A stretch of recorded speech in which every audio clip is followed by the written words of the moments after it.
Good evening, ladies and gentlemen, and welcome to Heti TV's foreign language news broadcast. My name is Peter Gardosh, and first, for the news in English.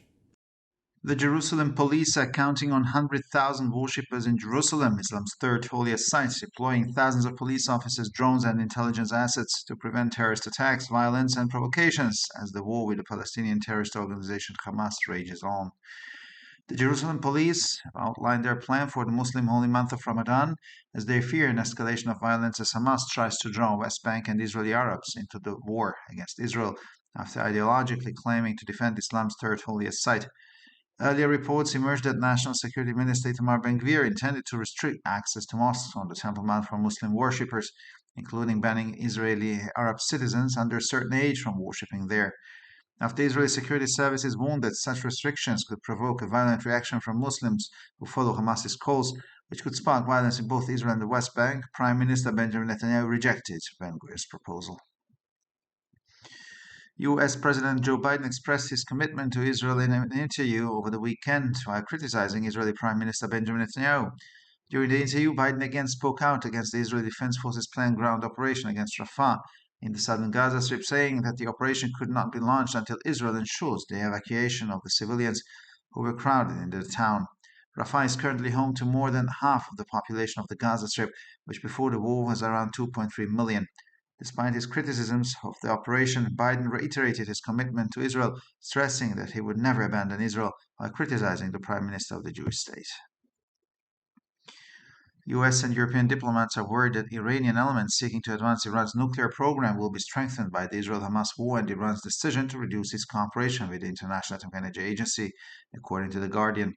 At the IAEA's quarterly conference last week, Western powers did not pass any new resolutions criticizing Tehran, mainly because they wanted to avoid a possible escalation as the West tries to contain the fallout from the ongoing war in Gaza.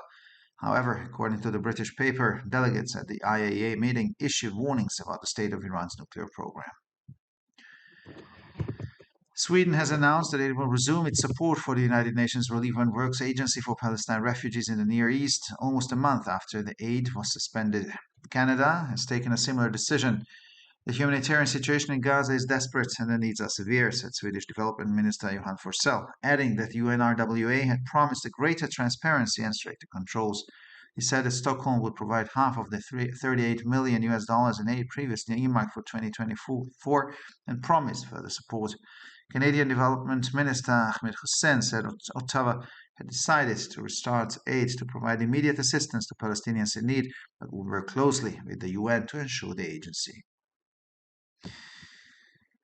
And finally, for the weather, precipitation is expected throughout the evening. Tomorrow, a cold front will shape our weather. Temperatures will typically average around 5 to 9 degrees Celsius in the morning and 8 to 15 degrees Celsius in the afternoon hours.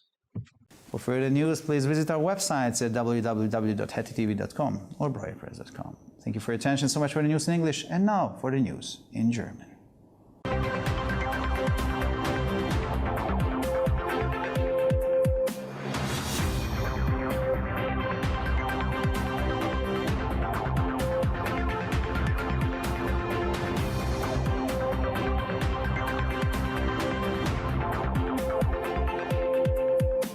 Schönen guten Abend, liebe Zuschauer. Mein Name ist Peter Gardosh und nun zu den Nachrichten auf Deutsch. Die Jerusalemer Polizei rechnet mit 100.000 Gläubigen in Jerusalem, der drittheiligsten Stätte des Islam, und setzt tausende Polizeibeamten, Drohnen und nachrichtendienstliche Mittel ein, um Terroranschläge, Gewalt und Provokationen zu verhindern, während der Krieg mit der palästinensischen Terrororganisation Hamas weitergeht. Die Jerusalemer Polizei hat ihren Plan für den muslimischen heiligen Monat Ramadan dargelegt, da sie eine Eskalation der Gewalt befürchtet, wenn die Hamas versucht, Araber aus dem Westjordanland und Israel in ihren Krieg gegen Israel hineinzuziehen, nachdem sie ideologisch behauptet hat, die drittheiligste Stätte des Islam zu verteidigen.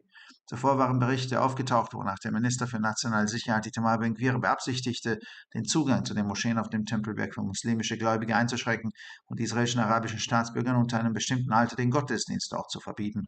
Nachdem die israelischen Sicherheitsdienste davor gewarnt hatten, dass solche Beschränkungen eine gewalttätige Reaktion von Muslimen, die den Aufrufen der Hamas folgen, provozieren könnte, was sowohl in Israel als auch in Westjordanland zu Gewalt führen könnte, lehnte Premierminister Benjamin Netanyahu Ben-Gvirs Vorschlag ab. US-Präsident Joe Biden hat am Wochenende in einem Interview sein Engagement für Israel bekräftigt und gleichzeitig den israelischen Premierminister Benjamin Netanyahu kritisiert. In dem Interview sprach sich Biden erneut gegen die von den israelischen Streitkräften geplante Bodenoperation gegen Rafah im südlichen Gazastreifen aus und erklärte, die Operation könne erst eingelegt werden, wenn Israel die Evakuierung der in der Stadt zusammengepferchten Zivilisten sichergestellt habe. In Rafah lebt derzeit mehr als die Hälfte der Bevölkerung des Gazastreifens, die vor dem Krieg etwa 2,3 Millionen betrug. Trotz seiner Kritik an der Operation bekräftigte Biden sein Engagement für Israel und betonte, dass er Israel niemals im Stich lassen würde, während er den Premierminister des jüdischen Staates kritisierte. Laut The Guardian befürchten US-amerikanische und europäische Diplomaten, dass iranische Elemente, die das iranische Atomprogramm vorantreiben wollen, durch den Krieg zwischen Israel und Hamas und die Entscheidung des Irans, seine Zusammenarbeit mit der Internationalen Atomenergiebehörde zu reduzieren, gestärkt werden. Auf der vierteljährlichen Konferenz der IAEA in der vergangenen Woche verabschiedeten die westlichen Mächte keine neuen Resolutionen, in denen sie Teheran kritisierten, vor allem, weil sie eine mögliche Eskalation vermeiden wollen, während der Westen versucht, die Auswirkungen des laufenden Krieges im Gazastreifen einzudämmen. Nach Angaben der britischen Zeitung warnen die Delegierten der IAEA-Tagung jedoch vor dem Stand des iranischen Atomprogramms. Schweden hat angekündigt, dass es seine Unterstützung für das Hilfswerk der Vereinten Nationen für Palästina-Flüchtlinge im Nahen Osten fast einen Monat nach der Aussetzung der Hilfe wieder aufnehmen wird. Kanada hat einen ähnlichen Beschluss gefasst. Die humanitäre Lage im Gazastreifen ist verzweifelt und der Bedarf ist groß, sagte der schwedische Entwicklungsminister Ivan Forssell und fügte hinzu, dass das UNRWA mehr Transparenz und strengere Kontrollen zugesagt habe. Er erklärte, Stockholm werde die Hälfte der 38 Millionen Dollar bereitstellen, die ursprünglich für 2024 vorgesehen waren, und versprach weitere Unterstützungen. Der kanadische Entwicklungsminister Ahmed Hussein erklärte, Ottawa habe beschlossen, die Hilfe wieder aufzunehmen, um den bedürftigten Palästinensern sofortige Unterstützung zukommen zu lassen, werde aber eng mit den Vereinten Nationen zusammenarbeiten, um sicherzustellen, dass das Hilfswerk seine Aufgaben erfüllen kann. Und schließlich zum Wetter. Im Laufe des Abends werden Niederschläge erwartet. Morgen wird eine Kaltfront unser Wetter bestimmen. Die Temperaturen liegen im Durchschnitt bei 5 bis 9 Grad am Morgen und zwischen 8 und 15 Grad am Nachmittag. Für weitere Nachrichten besichtigen Sie bitte unsere Webseiten www.hettitv.com sowie www.breuerpress.com.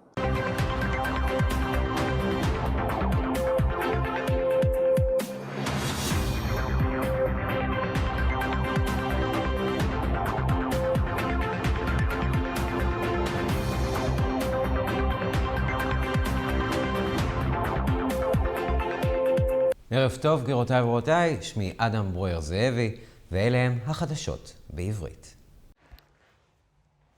משטרת ירושלים מצפה ל100,000 מתפללים באתר השלישי בקדושתו לאסלאם בירושלים, ובכוונתה לתפוס אלפי שוטרים, מל"טים וכלי מודיעין כדי למנוע פיגועים, אלימות ופרובוקציות בזמן שהמלחמה עם ארגון הטרור הפלסטיני חמאס נמשכת.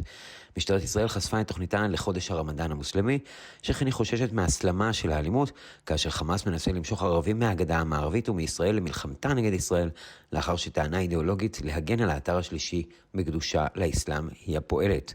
מוקדם יותר דווח כי השר לביטחון לאומי איתמר בן גביר התכוון להגביל את הגישה למסגדים בהר הבית למוסלמים, לרבות לאסור על אזרחים ערביים ישראלים מתחת לגיל מסוים להתפלל שם. ראש הממשלה בנימין נתניהו דחה את הצעתו של בן גביר, לאחר ששירותי הביטחון הישראלים הזהירו כי הגבלות מסוג זה עלולות לעורר תגובות נגד מצד המוסלמים בעקבות פניות חמאס, ולעורר אלימות הן בישראל והן בגדה המערבית. נשיא ארצות הברית ג'ו ביידן הביע את מחויבותו לישראל בראיון בסוף השבוע, ובמקביל מתח ביקורת על ראש ממשלת ישראל בנימין נתניהו. במהלך הראיון שב ביידן להרים את קולו נגד המבצע הקרקעי המתוכנן של צה"ל נגד רפיח בדרום רצועת עזה, והדגיש כי לא ניתן לצאת למבצע עד שישראל תבטיח את פינוי האזרחים הצפופים בעיר. נכון לעכשיו יותר ממחצית אוכלוסיית רצועת עזה לפני המלחמה, המונה כ-2.3 מיליון, מתגוררת ברפיח. למרות ביקורתו על המבצע, ביידן הביע את מחויבותו לישראל, הדגיש כי לעולם לא יעזוב את ישראל לבד, ובמקביל מתח ביקורת על ראש ממשלת מדינת היהודים בנימין נתניהו. דיפלומטים אמריקאים ואירופאים מודאגים מכך שגורמים באיראן רוצים לקדם את תוכנית הגרעין של איראן התחזקו על רקע מלחמת ישראל וחמאס, והחלטת איראן לצמצם את שיתוף הפעולה שלה עם הסוכנות הבינלאומית לאנרגיה אטומית, כך דיווח הגרדיאן. בוועידה הרבעונית של סבעה בשבוע שעבר, מעצמות המערב לא העבירו החלטות חדשות המבקרות את טהרן, בעיקר משום שרצו להימנע מהסלמה האפשרית, כאשר המערב מנסה להכיל את ההסלמה מהמלחמה המתמשכת בעזה. עם זאת, לפי העיתון הבריטי, הנציגים שהשתתפו בישיבת הסוכנות האטומית הוציאו הזהרות לגבי מצב תוכנית הגרעין של איראן. שוודיה הודיעה כי תחדש את הסיוע לסוכנות הסעד של האו"ם לפליטים פלסטינים, הלוא היא האונר"א, כמעט חודש לאחר השהיית הסיוע. קנדה קיבלה החלטה דומה. המצב ההומניטרי בעזה מדכא, הצרכים קשים, אמר שר הפיתוח השוודי יוהאן פורסל, והוסיף כי אונר"א הבטיחה שקיפות רבה יותר ובקרות מחמירות יותר. הוא אמר ששטוקהולם תשלם מחצית מ$38 מיליון בסיוע שיועד בעבר לשנת 2024 לארגון, והבטיח תמיכה נוספת. שר הפיתוח של קנדה, אחמד חוסיין, אמר כי אוטווה החליטה להפעיל מחדש את הסיוע כדי לספק סיוע מיועדי לפלסטינים נזקקים, אך פועלת בשיתוף פעולה הדוק עם האו"ם כדי לפקח על הרפורמות בסוכנות. בשעות הערב צפויים משקעים בכל מקום. חזית קראת את מזג האוויר שלנו למחר. הטמפרטורה תהיה סביב 5-9 מעלות בבוקר ובין 8 ל-15 מעלות אחר הצהריים. לחדשות נוספות, אנא בקרו באתרי האינטרנט שלנו ב-hattitv.com או broerpress.com. תודה רבה והמשך ערב נעים.